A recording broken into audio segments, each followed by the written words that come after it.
We're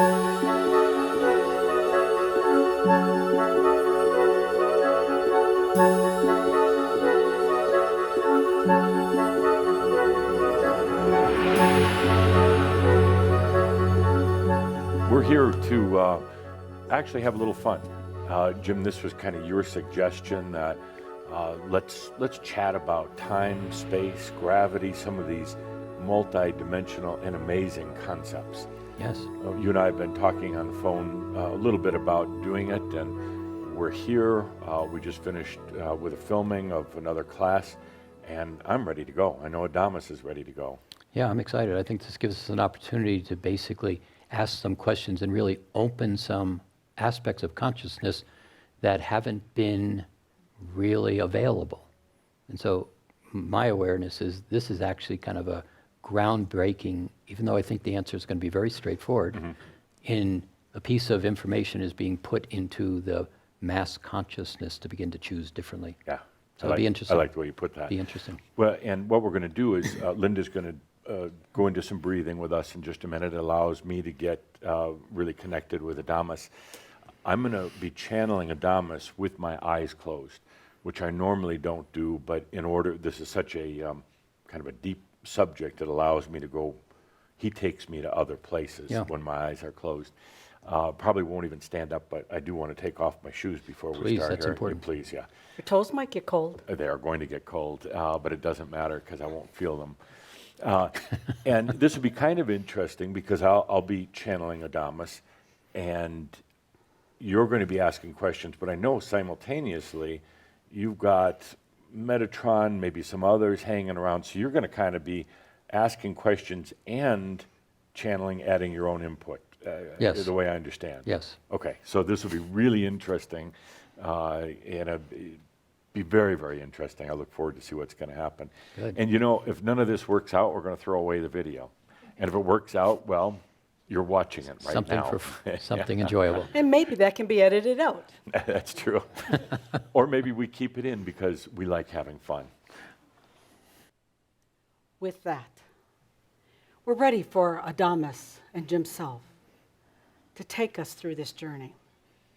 But Adamus always requests, and Jeff, a little time for the conscious breath, the good deep breath. This is important because this is a time when Jeff really allows those energies to flow with Adamus. And each of us, you can feel your energy flowing in also. So please, take the good deep breath, that deep breath that flows, that breath where you open to the allowing.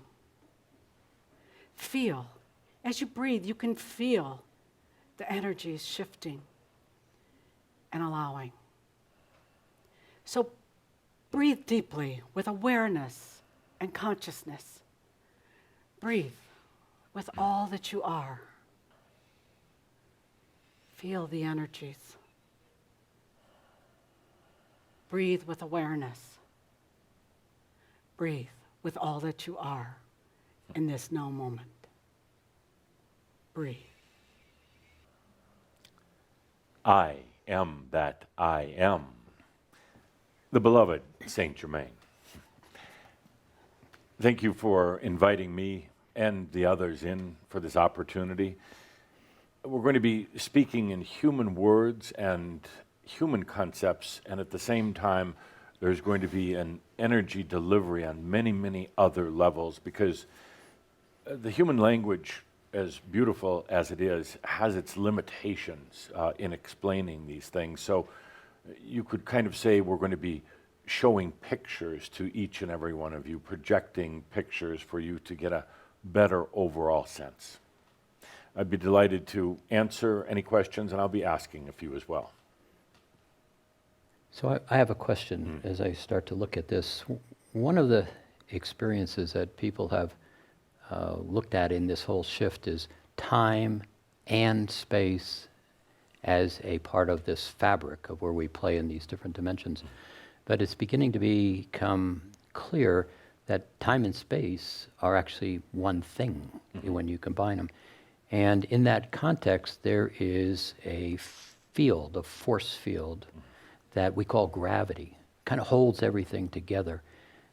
But as you begin to look at time and space slightly differently, you begin to get a different perspective on what gravity may be. So can we start talking a little bit about time, space, and how it affects the human in present time? Indeed. Time-space is motion. It's at its core, it's motion, and the two are actually a single component. Humans have broken it down into two different things, but it is the movement of light, energy, and experience through the I am. The I am, the individual, the human, is actually the static. It does not move, and that's been a misperception in science for a long, long time. But it's actually the time-space that moves, and in its movement is contained something called experience. As it moves through the I am, if it's brought to the I am, comes in contact, you would say, with the I am, and then moves through, it picks up something called experience. For the I am, for the human, the soul being, the residual for the soul being is something called wisdom. This comes as a result of the motion, the movement of time, space through them, the experience that they have. They gather this thing called wisdom. But as time, space continues its movement through and past them, it now has an interesting, amazing element of experience. It's not facts and figures, it's not what happened on a certain day, but it's actually rather a deep sensory feeling type of thing that adds now to the overall expansion, adds to the overall dynamics of this thing called time-space. That then goes into the cosmos, not just your physical universe, but into the cosmos, and ultimately changes this thing called Ban. Ban is, you could say, the fabric of all creation. It is the screen onto which the soul experience is projected, is made real. As time-space picks up experience, as it picks up depth, it changes the very fabric of Ban. So instead of just being, you could say, an unchanging static screen onto which the soul experience is played out onto or projected, it's constantly itself expanding, which gives ultimately more creation to creatorship. It gives more depth to the very art of creatorship that every soul is involved in. So you could say that creation continues to expand. Don't think in terms of time, space itself, but the ability of creation continues to expand. That is ultimately the absolute joy of creator, of the what you would call spirit, but also of every creator being. Ultimately, this expansion of Ban, of creatorship, allows a deeper and more meaningful sense of I am to every soul being. It allows every soul being to fall more deeply, as you would say in human terms, in love with themselves. You could also replace that term with more integrated with self, more knowing of self, more self of self, more aware of self. So that's really one of the primary reasons that this whole thing of time-space ever came to be. It was to facilitate the depth of creatorship for every creator. Some will tap into it much earlier, much faster than others. Some soul beings, some creators are still in the very infancy of their soul self, of their self-awareness. But others are much more mature, have much more depth in their understanding of themselves. And please know that this isn't like a goal, something that has to be fulfilled, something that's not like a destiny. It's simply a desire for more realization of the creatorship. It never ends. It's not like you're trying to attain this. It's the constant falling in love with thyself again and again. So perhaps a long answer to your question, but I wanted to give it the overview right away. No, good overview. So one of the things about this world as we understand it in physicalness is there's a concept of gravity. Yes. And at the first blush, people would say it's what holds your feet on the earth. But this aspect of gravity where we're talking about here with regard to time, space, it has a lot to do with how thoughts and emotions are both thought and held. In my awareness of thought like despair, sadness, grief, anger, very sticky thoughts, very heavy thoughts, heavy in density. And so it's as if the gravity is magnetically more concentrated, pulls those aspects into your reality.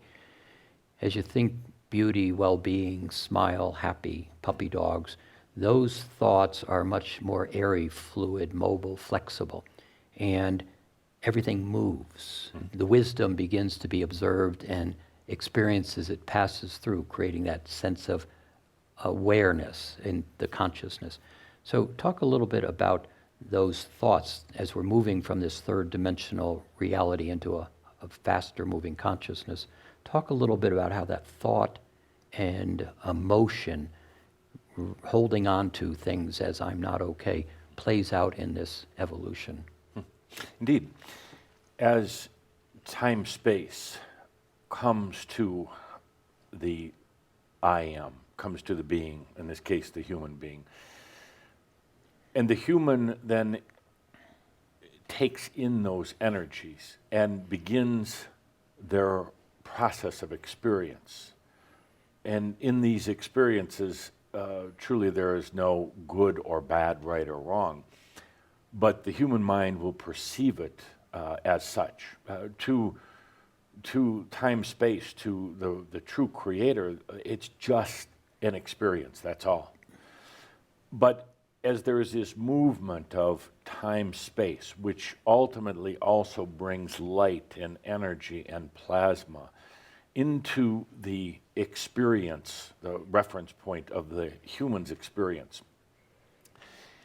And the human basically now, in a manner of speaking, will slow down or even stop that time-space movement, that motion, in order to have their experience. It's actually not slowed down, it's just put into a different dimensional attribute. But when it does, it creates a kind of a suction, which you know as gravity.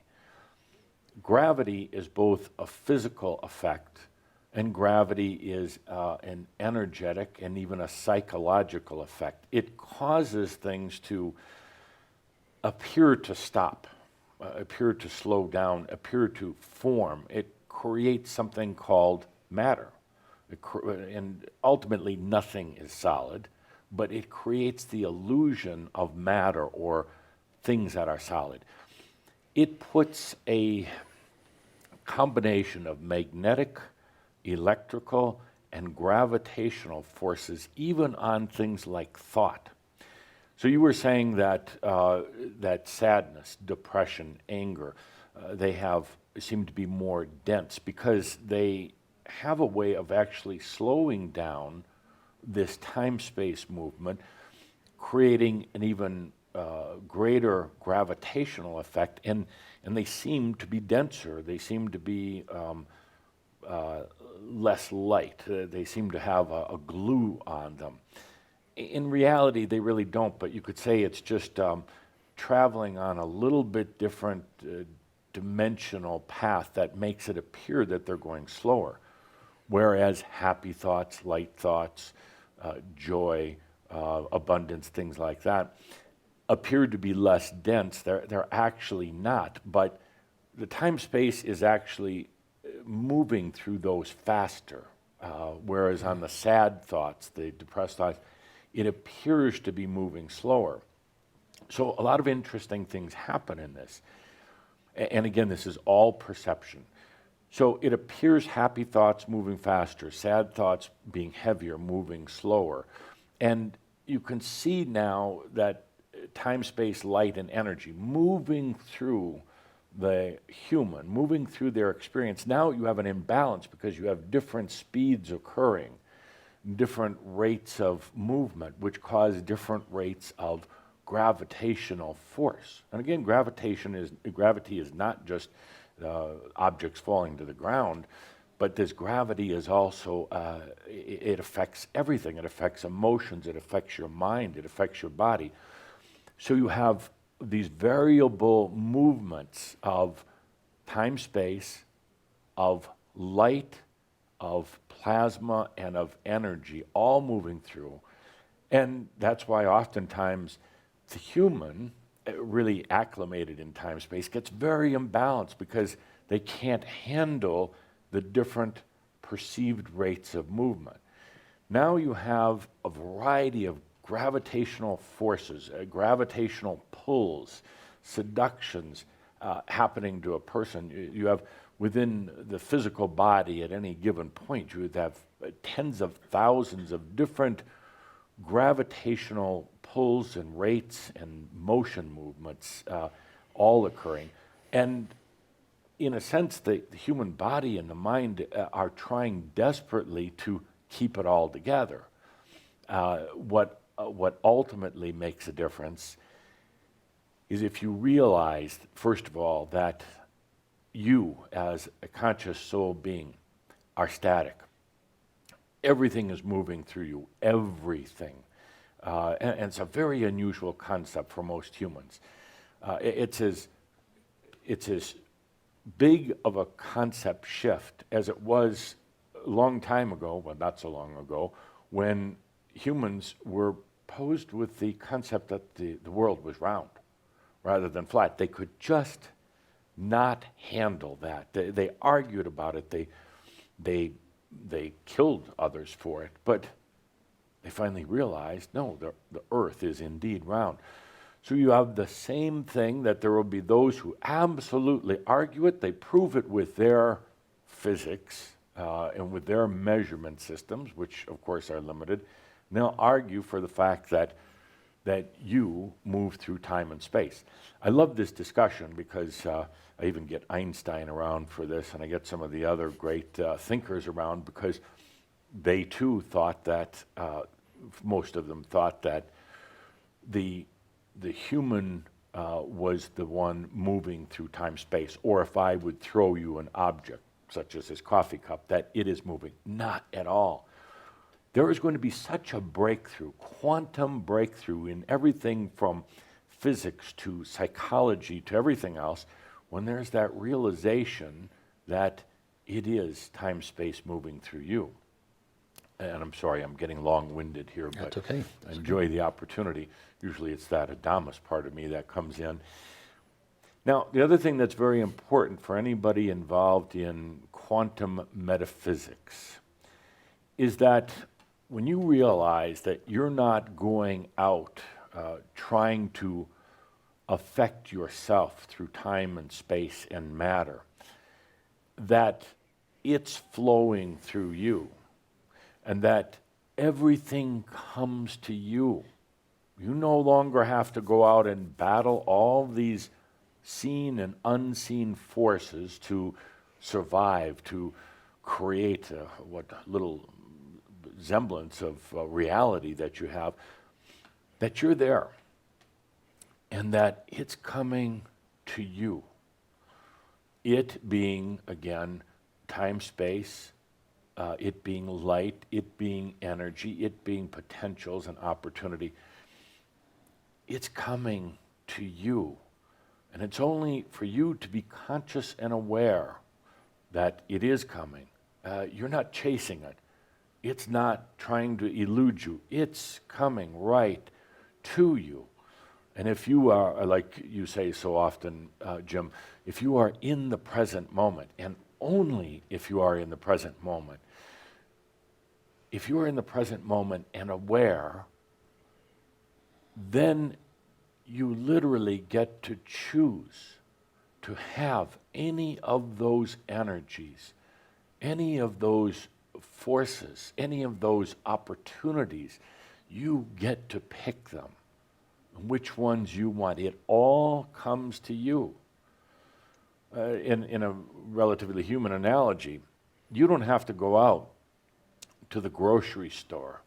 You don't have to get dressed, get in your car, go to the grocery store, pick what you want off the shelves, wait in a long line, pay for it, and drive home.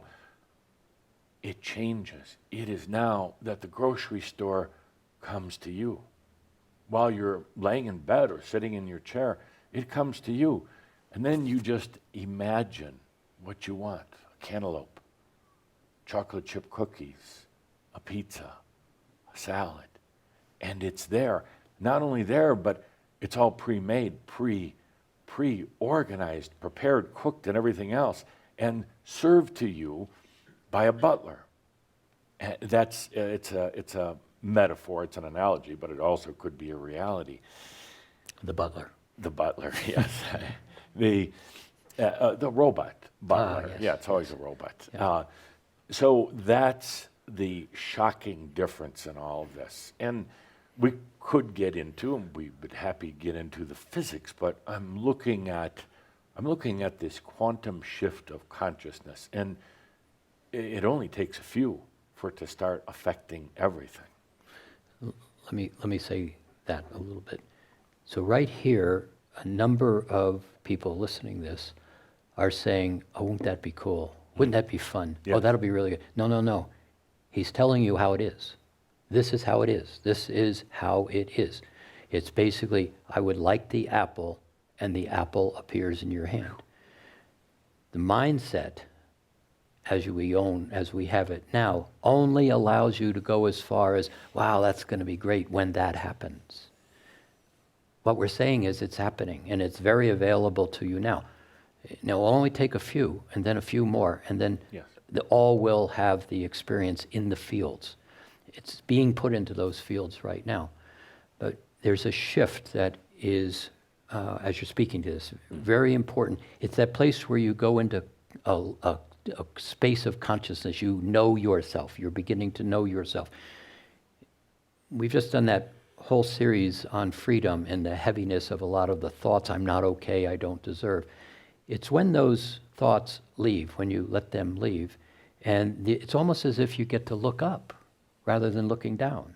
It's in that looking up that you begin to be aware of the physics without going into the physics. You begin to access different dimensions. You begin to access different forms of creation. But you don't even have to know about all those. It's just simply the apple is going to appear in your hand. So if you would just consider that as a real opportunity rather than moving on from it in a few minutes, you're going to put that level of imprint into the reality that it is a possibility. And so these kind of conversations are very, very important because they begin to set the imprints in place. Would that be correct? Indeed, and I'd like to point out one very important part of all this, and something that I've talked about time and time again. It's the element of power.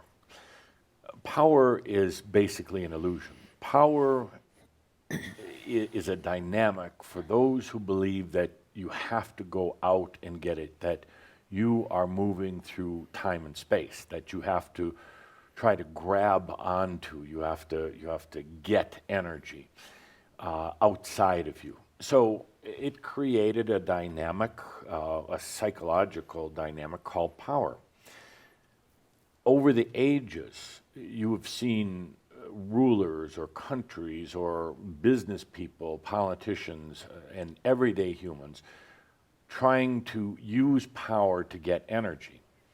And it's truly absolutely an illusion. Energy is energy. It doesn't need any power. By power, I mean a manipulation. Power, I mean feeling that you don't have energy available to you, that everything else external has it and you need to get hold of it. Of course, people do it through money, through control, through psychological and physical manipulation and torture. So if you use power to bring that apple to your hand, have it manifest out of nowhere, if you are using a mental power dynamic, you're right back in the old game. You're going outside to try to get the energy. You are still in a reality where you are moving through time and space, and it kind of eludes you.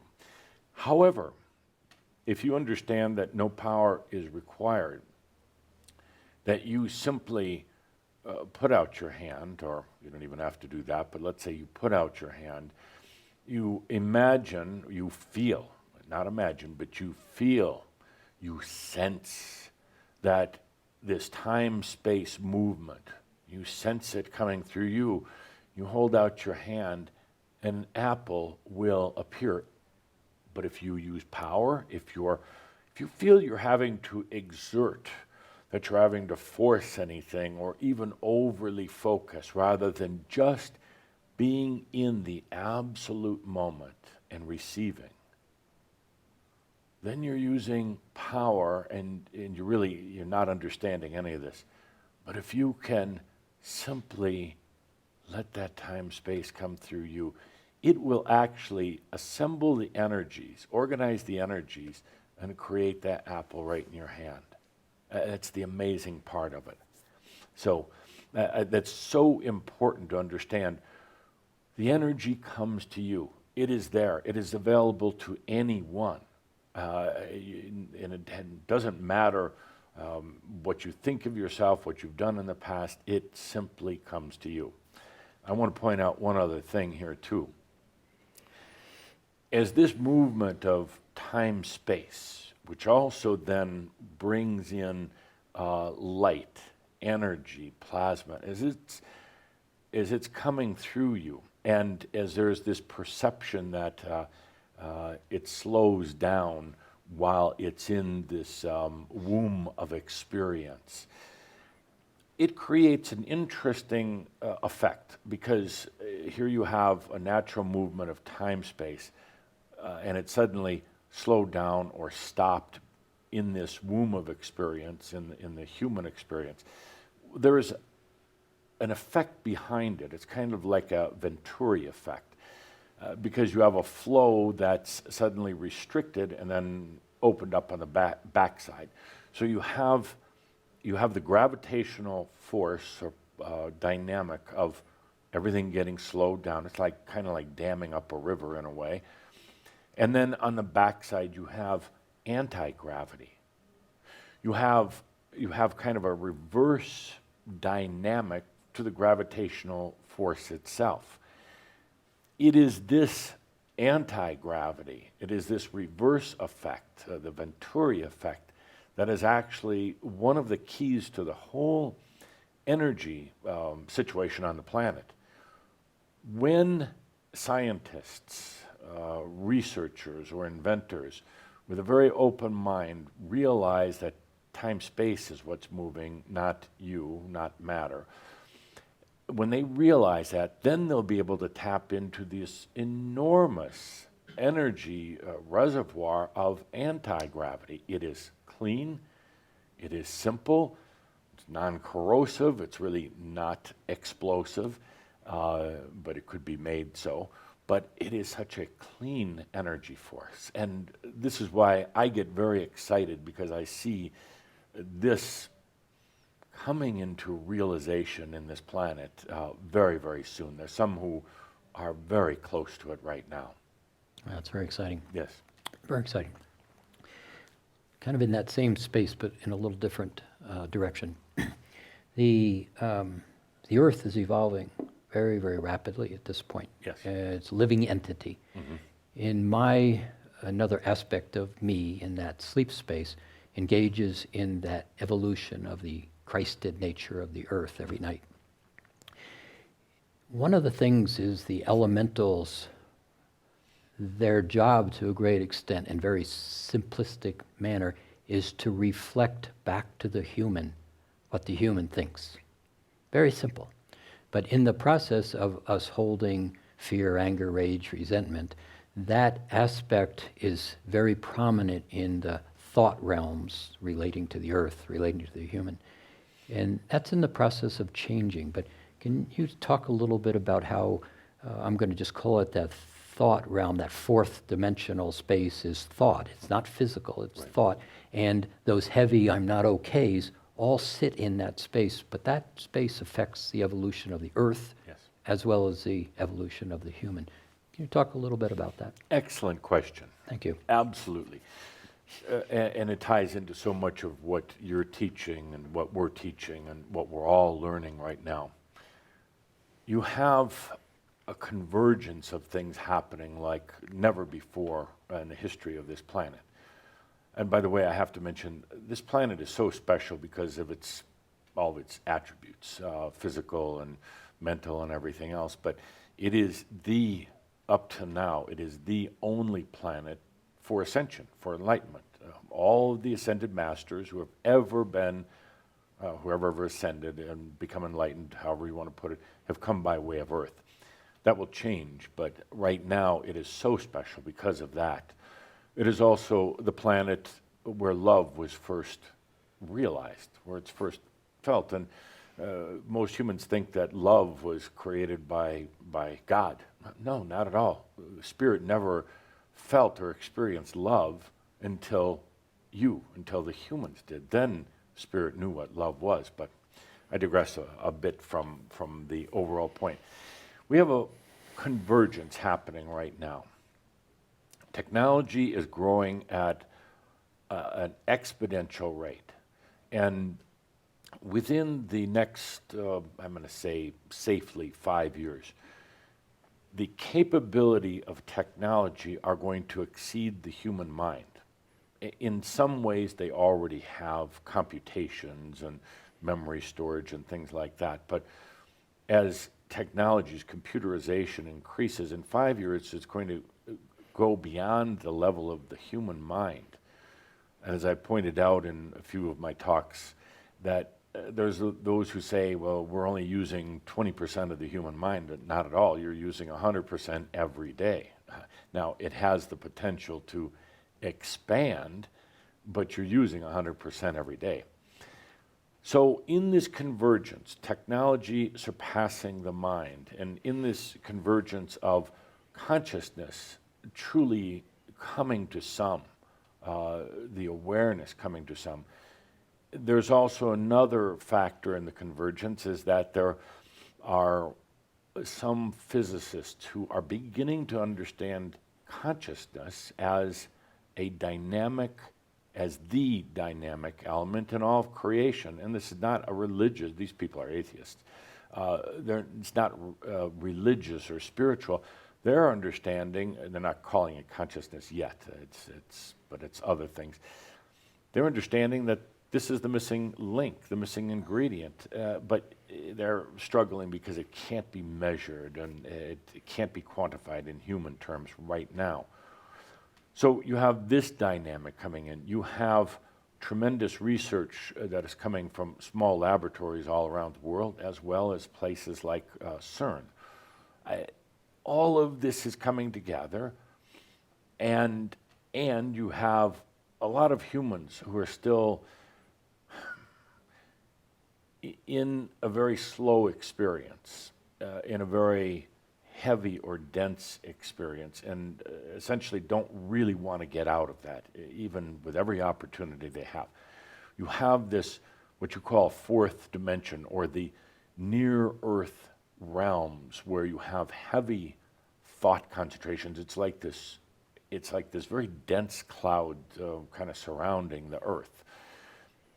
So what's going to happen in convergence is a energy so dynamic, so strong, it's like two lightning bolts hitting themselves, that it's going to do one of two things.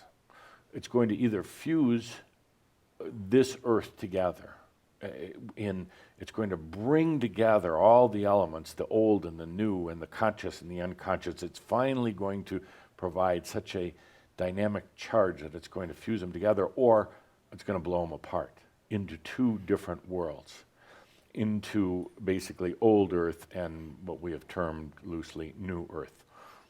Those who are on new earth, we're not talking about explosions and physical. It's just going to make a multi-dimensional shift into two distinct places. It's not going to hurt anybody, or the worlds aren't going to explode. It'll suddenly just shift. Those who are in the new earth, in the higher consciousness, will be aware that a shift happened, and they'll rejoice.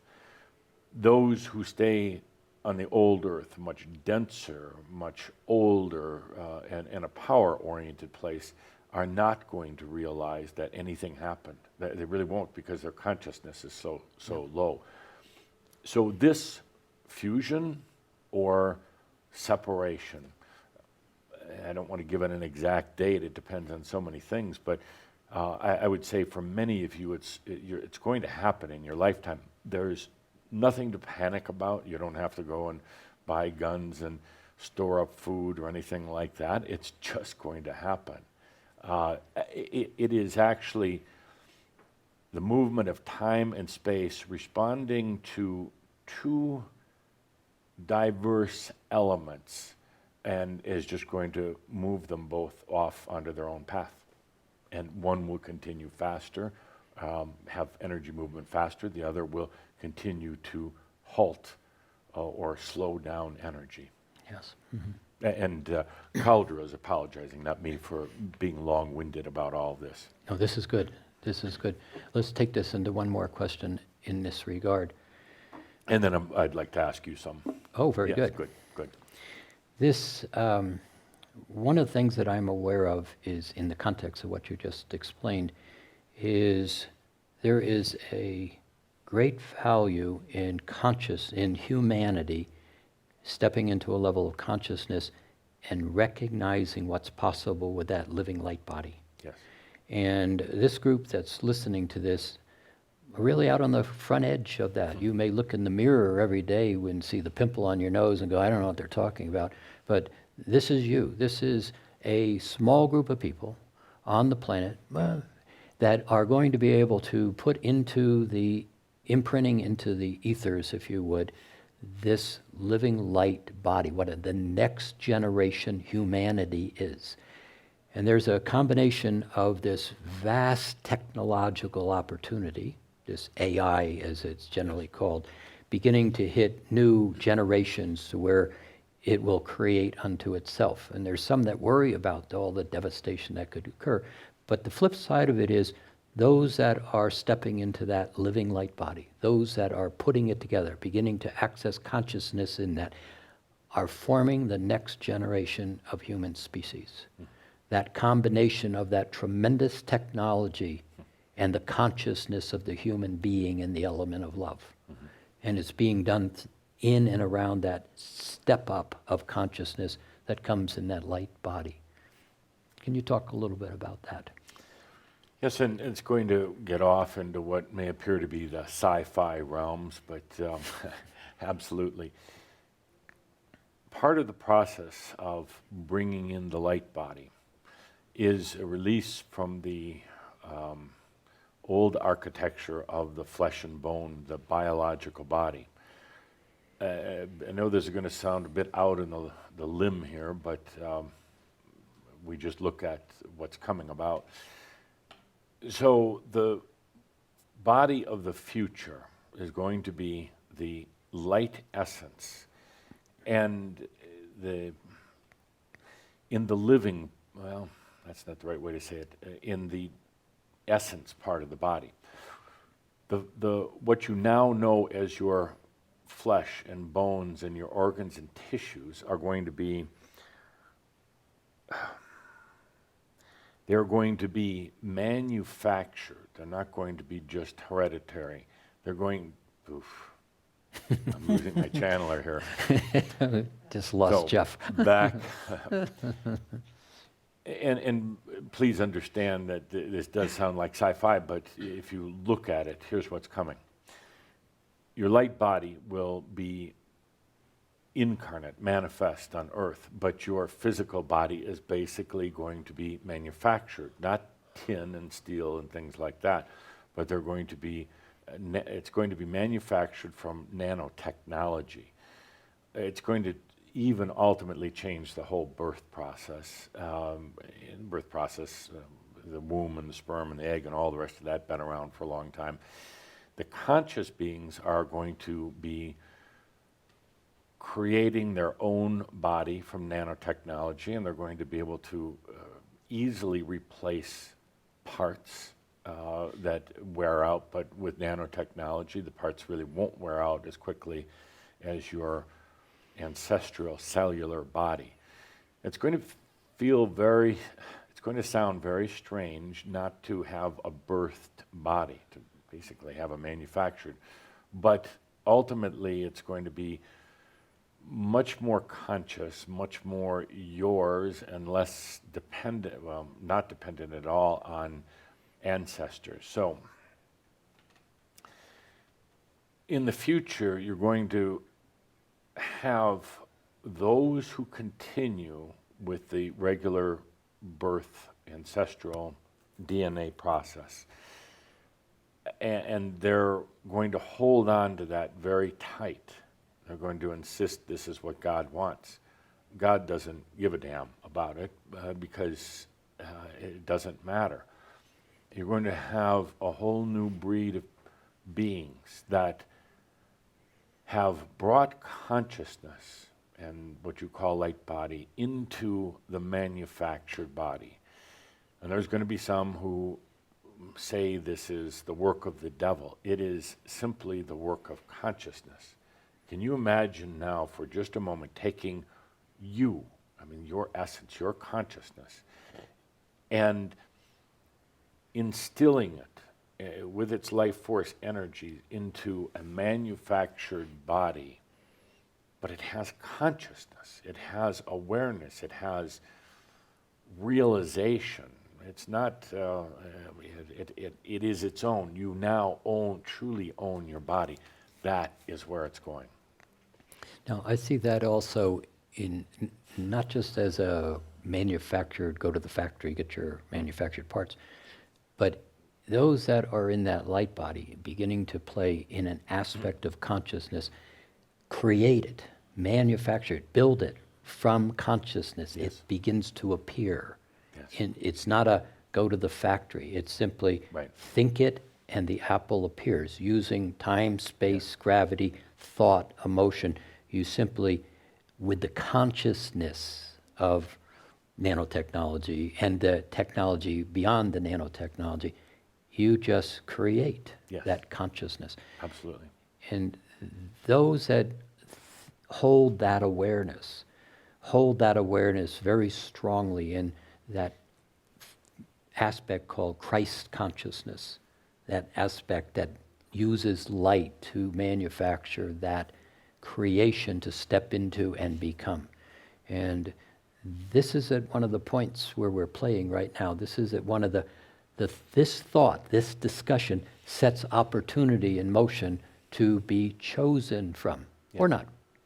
But this is a very real experience as you begin to recognize time-space moves through you. Everything comes to you. The apple appears in your hand. As you build the apple, you can build the light body. And that light body, to a great extent, is like the vehicle, like your car. Just moves you from point A to B. Yes. Perfectly tuned, doesn't break down, doesn't rust, doesn't have transmission problems. Perfectly tuned forever, as long as you choose to use it. And that concept is now beginning to be made available to those that can begin to see that pathway. And it's a very exciting thing, particularly watching it come down into the earth structures. And I call this new body basically a reactive or a servant body. Your body right now really doesn't serve you in what I would call an efficient way. But your body, the new body that I call the nanobody, is going to be very much like what you have right now. But you break a finger, you pull it off, and you get a new one.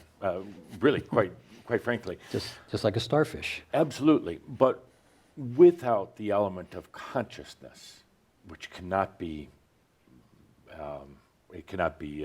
just mimicked. It cannot be faked at all. Without that element of consciousness, the nanobody will not sustain. It just won't be able to. You can infuse it with a lot of energy, and it can walk around for a little bit, but ultimately, it's going to disintegrate. What's needed is the meld of consciousness with matter, but you don't have to go through the regular birth process. So many of you have made a claim that you're never going to incarnate again, and it's a very true claim, because you're never going to go through the birth process again.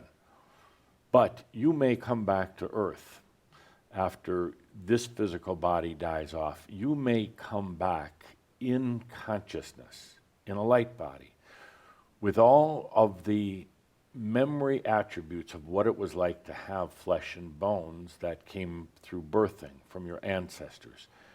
You'll come back and, through a very relatively simple and very conscious process, then create your nanobody that the light body will then come into and infuse in. It will have consciousness.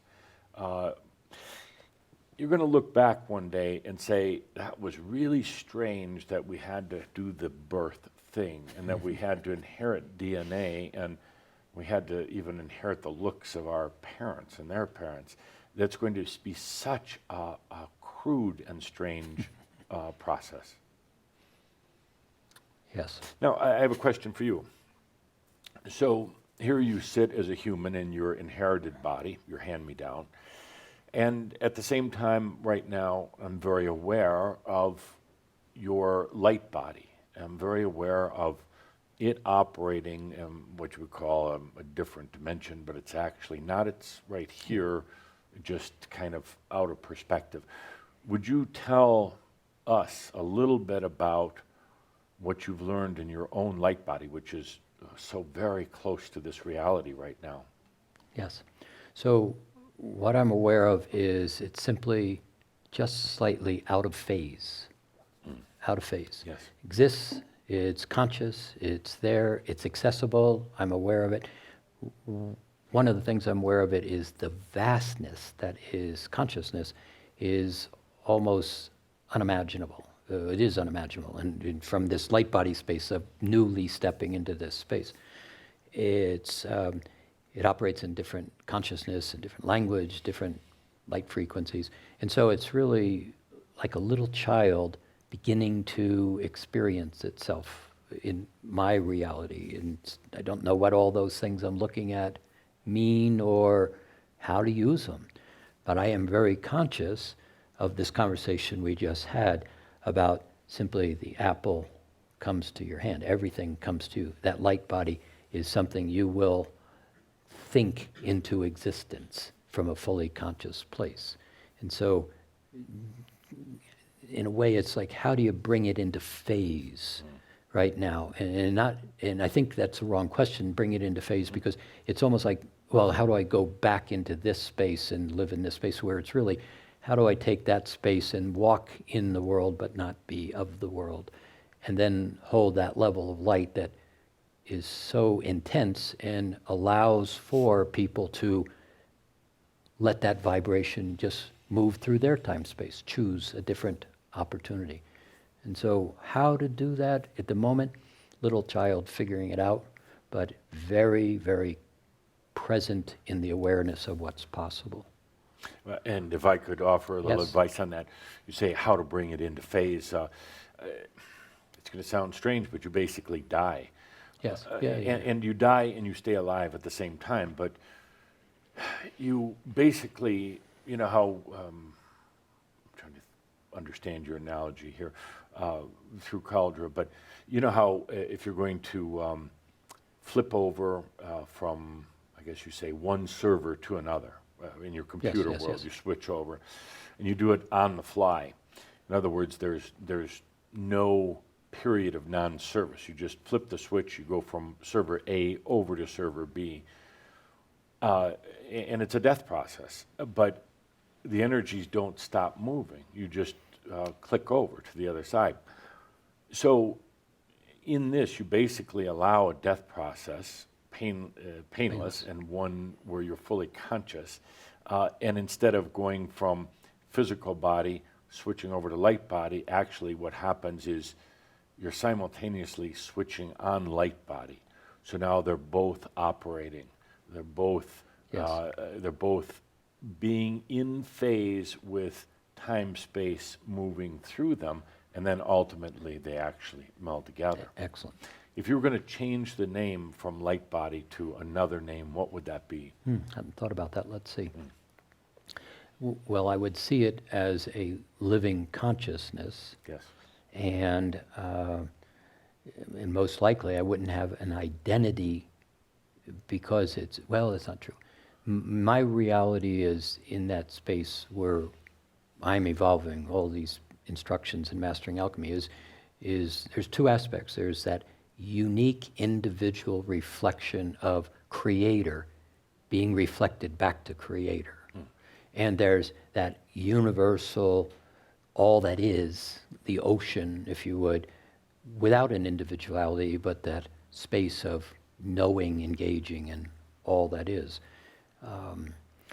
So it would be both and going on simultaneously.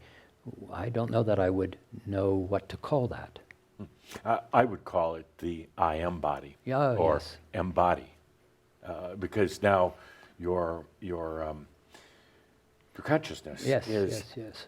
the I am body. I also call it the body of consciousness. But whether you bring that consciousness into a biological ancestral body, whether you bring it into a steel robot body, which I wouldn't suggest, or a nano body, it doesn't really matter, but you have embodied, I embody.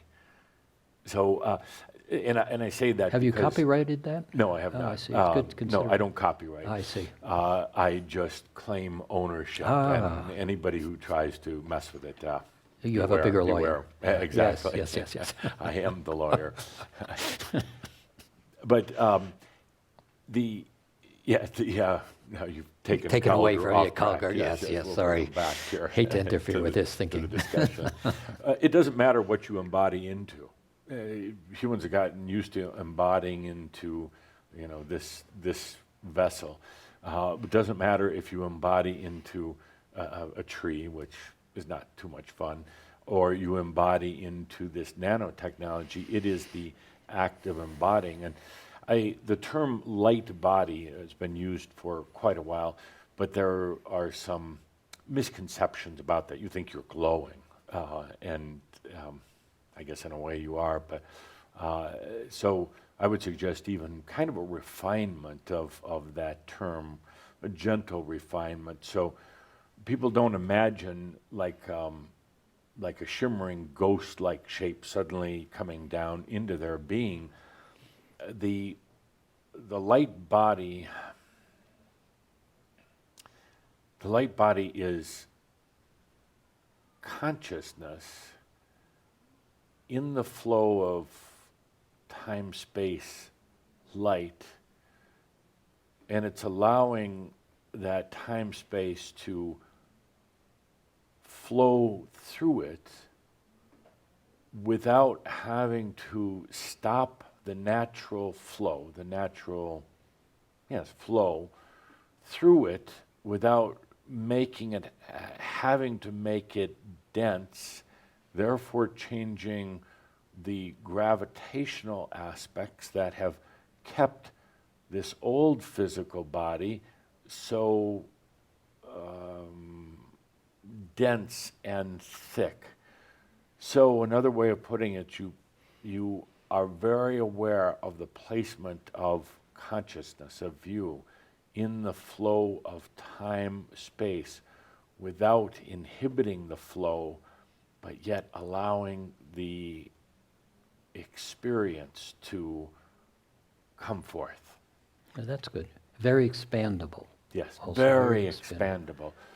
In other words, it would be like being in the middle of a river, a mountain river stream, and being there, being very present, but never having to stop the flow of the stream. The stream keeps moving. And right now, the way it's being done is, well, you plant yourself in the middle of the stream and the water crashes around you and flows all around you and you feel the resistance and the force. That's the old way of doing it. The new way is just be there in consciousness and it continues to flow. You release yourself from the laws of gravity, but yet you're able to be in full sensory experience of embodiment. Nicely said. Thank you. You're welcome. Very nice. Yeah. I was Shakespeare. Oh, you did well in that lifetime. Yeah, it was okay. Uh-huh. So just a short discussion. Calder is telling me that his body is absolutely burning out. Well, Calder, you have a few things to learn You have about, options. about the body. Absolutely. Okay. He said a bad word to me. Oh, Yes. well, still that human part. Yes. Yeah. Well, we can come to a conclusion. I think this was very enjoyable for me. Okay. And, I have one more question for you, however. So now you've been aware, energetically aware of these dynamics of time, space. You're very aware in the periphery, you've been working with it. Now, what will you do with it, both in your personal life and in your teachings? So in my personal life, there were a couple of ahas, or little glimpses of how to move with this slightly differently. So in that kind of infancy child space, I have a lot of curiosity, and I'm getting more clear about, in my human space, stepping into that, all those connections with everything else have kind of really disappeared. And so I find I sit and I kind of stare into nothing. It's not nothing, it's everything. But it's starting to connect. So in that connection, this aspect of awareness in reflecting, a couple examples, reflecting back to the elementals, what's possible to elevate that earth implication would be a very interesting place to go and play for me. In this space of recognizing many of the choices between that here and that nano body, as we describe it, being created from consciousness, that's very interesting.